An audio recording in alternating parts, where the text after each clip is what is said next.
YouTube, how's it going? Kevin Cleary here with another knife video for you. If you notice, I'm sitting in a different spot. I'm planning to use this corner of the screen for the blade. And there it is, the Schrade Sch 304. This is part of the 300 series of knives from Schrade. They're all heavy-duty manual frame locks, with the exception of this knife comes in a mini version. Then it's not a heavy-duty manual frame lock. It's a light-duty manual frame lock. But there you go, Schrade Sch 304. This is a pretty cool knife. I like the look of it. I like the feel of it. I've got to say, on paper, I should not like this knife. It's too heavy. It's too overbearing. It only has a single position pocket clip. There's a lot of things that you kind of go, oh, this knife, I don't know why I like it. For some reason, I guess it's more subjective. I love it. I really, really like this knife, and I carry it way more than I probably would expect to because of its size and weight. But I end up finding it in my pocket an awful lot, even though it doesn't feel like a knife that you would want to carry all the time. So, what can I tell you about this knife? Well, I measured it at 9.3 ounces. Most websites say it's 9.56 ounces. It's over 9 ounces, so it's heavy. It's 8.5 inches long, 3 3/4 inch blade. So if you can only have a 3.5 inch blade, this knife is not going to work for you. 3 3/4 inches, 4 4/4 inch handle, little under half an inch thick, and the blade itself is massive, over 1/8 of an inch thick. This thing is a beast, and that's the main characteristic of all of these 300 series knives. They're all massive, heavily built folding knives, really heavily built. They also bear some similarities to some other knives that are out there. There's sort of all these sort of custom high-end knives that are super heavy-duty frame locks. And certainly, I'm sure Schrade had some discussions with those companies to get permission to make these. I have no question about that at all. And said, look, we just want to make a cheaper version. And the company said, okay, go ahead, pay us X, Y, and Z number of dollars, and you can do that. Blade shape is listed as a drop point, but man, it's close to a spear point, isn't it? As you know, I seem to favor spear point blades, and so I really like this blade shape. Find it very functional. Find it's a good marriage between most of the things you look for in like a tanto, in a clip point, in a drop point, come together very nicely, in my opinion, in a spear point knife. So I favor spear point blades. Anyway, what else do you need to know? Single position pocket clip, and the pocket clip does dual duty. Okay, people have commented on the position. I don't know why they have. It's obviously put where it is to provide some added retention on the frame lock, and it's not to keep it over. That's not at all it. But it's serving the same function as the little retention washer on like the Hinderer knives that lands right about here, so that the frame can't be overextended or sprung out. The pocket clip is doing that job on this knife, and it does fine. It's probably a little too big as far as I'm concerned, but it's not the end of the world. It's a pocket clip and keeps the knife in your pocket fine. Does a good job. You should know that this little hole here is kind of, these two edges, the little points you can see there, are kind of sharp. They will catch my finger just a little bit. I may take a piece of sandpaper to that and just clean it off and make it a little smoother. But I can't complain about it because I'll tell you what the cost of the knife is here in a second.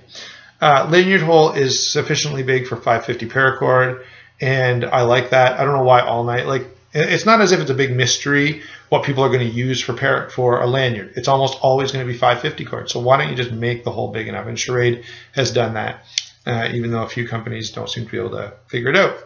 So what else do you want to know? Oh yeah, the blade steel. 9CR18 MOV, which is just one of those value blade steels. It's going to perform similar to 440C, 8CR13 MOV, you know, all those low-cost knife steels. They do well. It's razor sharp, but you just got to know you're going to have to sharpen it once in a while. Big deal. Carrying on, the pocket clip, because of that roll that I talked about, if you're squeezing it hard when you go to deploy the knife, it can put a little bit of pressure on the detent ball and kind of push it into, if I open the knife, you can see that little hole in the blade. There's a detent ball on the inside of the frame there that fits into that hole. And if you're squeezing really hard, and this is true of any frame lock, if you're squeezing really hard on it, that's going to add some retention to the knife. And so just keep in mind when you're opening the knife, don't do that. And this knife comes out so smoothly, you wouldn't believe it. I don't know if that'll be the case in every single model. Okay, you may buy one and go, oh, it's so tight. And my 307 is too tight. It is. I've kind of messed with it a little bit, and I still can't get it to where I like it. I essentially have to just use 2 hands most of the time when I open my SCH 307. This blade, beautiful, beautiful deployment. Super fast if you want it to be. There you go. Sorry, I kind of failed on camera, but there you go. No issue at all. Deploys really fast. Deploys easily left or right hand. Obviously, it favors right hand because of that little cutout there. That is clearly meant for your right hand thumb, but you can put your finger there. You can easily access the thumb stud on the other side with your left hand. So that opens nicely either way. What are you going to use it for? That's something I said I'm going to start doing every time. This knife is heavy. You got to know that. So if you're going to everyday carry this knife, you need to know, especially this time of year, it's May. Okay? Temperatures are going up. We're going to start wearing shorts soon. We're going to start wearing lighter pants, lighter dress pants, lighter casual pants. You put this thing in a pair of shorts or in a pair of dress pants, it's going to feel like someone tied an anchor to your waist. It's heavy. In a pair of jeans or heavy khakis, you probably won't notice it. But man, you put this in a pair of dress pants and you go, there's no way I can do this. And I've said that. If I'm wearing jeans or heavy khakis, I do carry this and it's fine. But you just need to know it's very heavy. What I use this for is occasional carry. Rather than everyday carry, I carry this on days where I'm wearing something that can support that extra weight that it's not going to bother me. And I don't think there's a problem with that. You know, this knife is not so expensive that you go, man, I just can't afford to have 2 pocket knives and it's only 22 bucks. So buy this and then buy another $22 knife that's lighter and smaller and carry that when you're wearing shorts. So occasional carry is what I feel like is probably the best role for this knife, but it would also work in any situation where you're not carrying it in your pocket every second. So throw it in a toolbox, in a tackle box.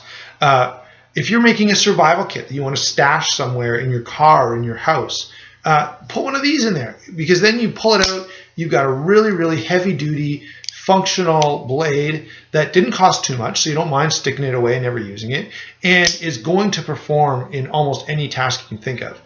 This could even be a survival knife, although it's maybe a little heavy to carry in your backpack out into the woods. But if you're going on like a day hike or something, sure, this could work. I may not, you know, if I'm really concerned about size and weight, and as Not Fancy always harps on, yeah, it's probably a little heavy. But maybe you're only going for a half-hour walk, or you want to go out in the woods and build a shelter with your kids, or go fishing or something like that. Yeah, perfect for that. Essentially, any situation where maybe you're not going to carry it in your pocket on your person every day, all the time. Survival knife, yeah, I think this would do fine at lots of different woodcraft tasks, whether it be processing wood. It's so heavy that this thing could chop like a fiend. And if you go out and chop with this and break it, one, I don't know how you did it, but 2, don't write me a message and say, I watched your video, you said chop with it, so it was okay. Don't chop with any knife you're not willing to break. I have chopped with this and had no problems with it, but that may not be your experience. So just keep that in mind.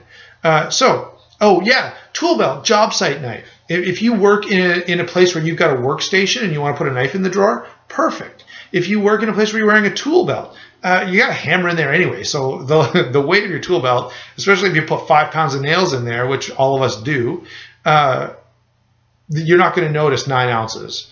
So this is a great tool belt knife because it's going to take anything that a construction site can throw at it. And I think I said that about the 307 as well.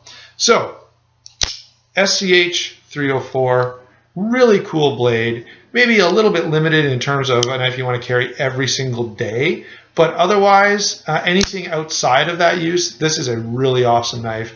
It's not going to fail you. I think anyone who, if you're looking at it and go, I like the look of that knife, and you're hesitating, there's no reason. This is a cool blade. Go ahead and pick it up. I think I could say that probably, I haven't tried the 301, 302, but most of these 300 knives I really, really like. And I will lay my hands on the 301, 302 eventually, and maybe do a video about all of the series of knives. So, hope you enjoyed the video. Have a great day. and that is the Schrade Sch 304. Talk to you later.